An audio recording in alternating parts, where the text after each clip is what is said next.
ही वेळही निघून जाईल.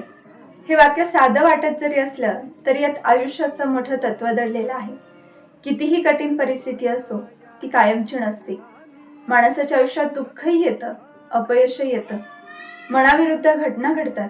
पण त्याच वेळी हे लक्षात ठेवायला हवं की ही वेळ थांबणार नाही. जगात एकच गोष्ट कायम आहे आणि ती म्हणजे बदल. जसे आनंदाचे क्षण टिकून राहत नाहीत तसेच वेदनादायी क्षणही कायमस्वरूपी नसतात.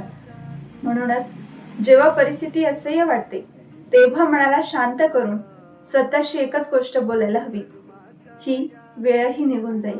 या एका विचारातून मनाला धीर मिळतो, हलकं वाटतं आणि जगण्याची ताकद दुप्पट होते. शेवटी वेळेचं चक्र थांबत नाही. मग चांगलं असो की वाईट ते पुढे सरकतच आणि आपणही त्या वेळेसोबत चालत राहिलो तर आयुष्य आपल्याला चांगल्या ठिकाणी नक्कीच घेऊन जातं. फक्त तोपर्यंत संयम ठेवावा लागतो. म्हणून चालत राहा, थांबू नका, कारण ही वेळही निघून जाईल.